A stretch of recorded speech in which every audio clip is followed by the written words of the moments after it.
Hello everyone, আসসালামু আলাইকুম। সবাই কেমন আছেন? রায়ান লাইফস্টাইল ব্লগে আপনাদের স্বাগতম।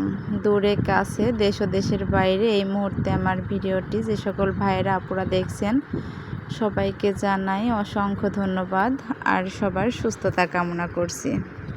আমি আপনাদের পাবনার বোন। আজকে আরও একটি নতুন ভিডিও শেয়ার করব, আশা করি ভালো লাগবে। আর আমি গ্রামেই থাকি, গ্রামের দৃশ্যগুলোই প্রতিদিনই দেখানোর চেষ্টা করি আপনাদের। তো গ্রামের মানুষ কিন্তু অনেক কাজ করে, আর গ্রামের মানুষ কিন্তু খাবারও বেশি খায়। আমরা এই যে এখন গ্রীষ্মকালে আমাদের যেমন কাজও বেশি আছে, তেমন আমাদের খাবার দাবারও আর কি আমরা অনেক খাবার খাই। আর এই যে সকালে উঠে আর কি ধান সিদ্ধ করছি। তো আসলে আমি ওই ভিডিওগুলো করতে পারিনি, যেহেতু ছোট বাবুকে নিয়ে আর তাড়াহুড়া করে, আর আমার যেহেতু স্ট্যান্ড নেই, আমি যেটুকু আর কি ভিডিও করি সেটুকু আমি হাত দিয়ে ধরেই করি। আর আমার ধান সিদ্ধ হয়ে গেছে আর কি, এখন রান্না করতে বসছি। আর ছোট বাবুকে নিয়ে আসলে ওইভাবে রান্না না করলেও হয় না। আর আমাদের গ্রামে এদিকে কিন্তু অনেক মানুষ ভাত পানি দিয়ে রাখে আর কি, পানি ভাত যাকে বলে। তো আসলে আমার সেটার উপায় নাই, আমি এই যে ভাত উঠাই দিছি আর ডিম ভাজি করে দেবো, আর রাতের তরকারি আছে ওইগুলো দিয়েই আর কি এখন খাবে। আর ছোটো বাবুকে নিয়ে আসলে খুবই কষ্ট হচ্ছে, ছোটো বাবুটারও কষ্ট হচ্ছে, যেহেতু ধান সিদ্ধ আবার রান্না বাড়া আবার ছোটো বাবু সব মিলে আসলে খুবই কষ্ট হচ্ছে। আর আমার আপুরা থাকে শহরে, তো আমি গ্রামে থাকি।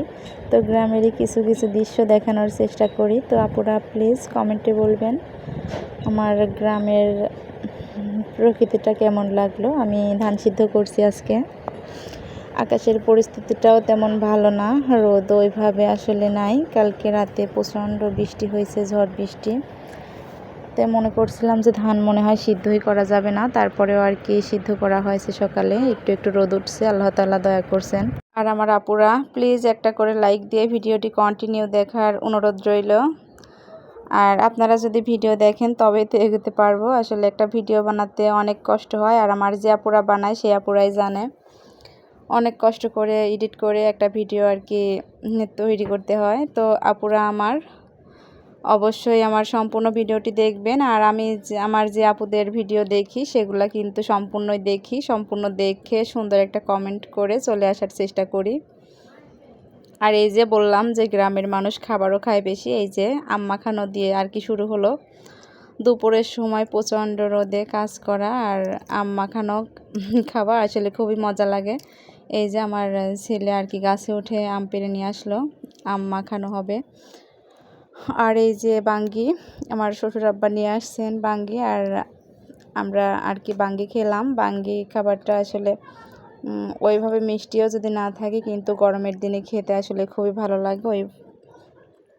আর এই যে আম আর কি, পেয়ারা, গ্রামের মানুষ আমও বলে আর কি। তো পেয়ারাটা খুবই সুন্দর ছিল। আর এখন কিন্তু পেয়ারার সিজন না, তারপরেও আর কি পেয়ারা ধরছে।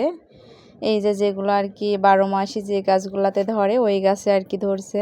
তো আমাদের ভাসুরের কাছে ধরছে। আসলে গ্রামের মানুষ একটা জিনিস একে অপরকে ভাগাভাগি করে আর কি একসাথেই খায়। ওইভাবে আর কি শহরে যেরকম কারোর সাথে মিল নেই, কথাবার্তা নেই, এক একজন এক এক জায়গার, আসলে ওইভাবে গ্রামে হয় না। গ্রামে দেখা যায় প্রতিবেশীরাও আপন হয়, অনেক জন একসাথে দেখা যায় যে মিলে একটি খাবার খাওয়ার মজাটাই আলাদা। আর এই যে ভাসুরের মেয়ে আর কি মাখাচ্ছে, আর আমার ছেলে গাছে উঠে পারছে, আর আমি এই যে ভিডিও করছি আর ধান পা দিচ্ছি। গ্রামের মানুষ সারাদিন অনেক কষ্ট করে, তারপর দেখা যায় যে একটু সবাই মিলে আনন্দ করে একটা খাবার খেলে দেখা যায় যে কষ্টটাও সবাই মিলে ভাগাভাগি করে নেয়, আবার আনন্দটাও ভাগাভাগি করে নেয়। গ্রামের মানুষ কিন্তু একজনের ধান সিদ্ধ করলে আরেকজন কিন্তু পা দিয়ে দেয়, অনেক আর কি সাহায্য করে যতটুকু পারে। তো গ্রামের মানুষের মন মানসিকতাও কিন্তু অন্যরকম, শহরের মানুষের মন মানসিকতার চেয়ে কিন্তু অনেকটাই ভালো আছে। আর আমি কিন্তু কথাটা খারাপভাবে বলি নাই, আসলে শহরের মানুষের মন মানসিকতা আর কি অন্যরকম, যেহেতু তারা আসলে একে অপরের সাথে মেশে না, এই দিক দিয়ে বলছি। আর গ্রামের মানুষ কিন্তু সবার সাথেই মিশতে পারে। তো আসলে কেউ কিছু মনে করবেন না। আর আমরা নতুন যারা ভিডিও করি আসলে সব জায়গা থেকে ওইভাবে ভিডিও করা আসলে সম্ভব হয়ে ওঠে না, তারপরে যেটুকু পারি ওইটুকু করি। আমার ভিডিওটি যদি আপনাদের কাছে একটু কোনো জায়গায় আর কি ভালো লেগে থাকে তাহলে প্লিজ লাইক করবেন, কমেন্ট করবেন এবং সাবস্ক্রাইব করে পাশেই থাকবেন। আর আমার যে সকল ভাইরা আপুরা আজকে আমার ভিডিওটি আর কি নতুন দেখছেন, তো সবাই চ্যানেলটিকে সাবস্ক্রাইব করে দিবেন, যেহেতু পরবর্তী ভিডিও ছাড়ার সাথে সাথে আপনারা যেন দেখতে পারেন। গ্রামের মানুষের কাজ আগের থেকে কিন্তু এখন অনেকটা সহজ হয়ে আসছে। তো আগে আসলে পাতিলে ধান সিদ্ধ করতো, তো এখন আর পাতিলে ধান সিদ্ধ করতে হয় না, এখন ড্রামে সিদ্ধ করতে হয়। আর আগে উঠান লেপতে লেপতে দেখা যায় অনেক রোদ উঠে গেছে, যেহেতু ধান সিদ্ধ করা তারপর উঠান লেপা দেখা যায় যে অনেক কষ্ট হয়েছে। আর এখন নেট আছে, দেখা যায় যে ওইভাবে আসলে কষ্ট হয় না, তারপরেও কিন্তু অনেক কষ্ট রোদের মধ্যে যেহেতু কাজ করা। তো তারপরেও অনেক সহজলভ্য হয়ে আসছে যত আর কি দিন যাচ্ছে তত। আর এই যে আগেকার দিনে দেখা যেত যে বাড়ির পর আর কি দোকান আসতো, তো অনেক দিন দেখি না আর অনেক দিন আসেও না। আর আজকে এই যে আমাদের গ্রামের বাড়ি আর কি উঠানের উপর খাবার বিক্রি করতে আসছে। এই যে উনি কিন্তু অনেক পরিষ্কার পরিচ্ছন্ন, আবার অনেক ভালো একটা কাপড়। আর এইগুলা কিন্তু গরম গরম খোরমা ছিল, আর উনি যা নিয়ে আসছেন সবগুলোই আর কি গরম গরম ভেজে নিয়ে আসছেন। আর এই যে অনেক ধান নেড়ে দেওয়া হয়েছে। গ্রামের মানুষ কিন্তু রোদে পুড়ে বৃষ্টিতে ভিজে অনেক কষ্ট করে কাজ করে। তো আমার ভিডিওটি আজকে কেমন লাগলো তো প্লিজ কমেন্টে বলবেন, আমি আরও ভিডিও করার উৎসাহ পাবো, নতুন নতুন ভিডিও করব।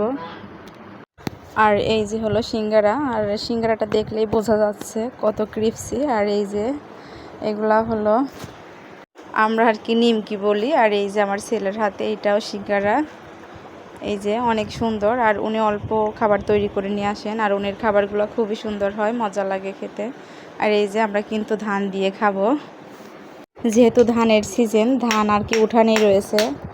আর দোকানদারও এখন ধানই নেবেন, সেই জন্য আর কি এখন থেকে ধান দিয়েই খাবো, যে কয়দিন আর কি ধান বাইরে থাকে, আর তারপরের থেকে হয়ে যাবে টাকা। আর এই যে দেখুন কত সুন্দর একটি খাবার।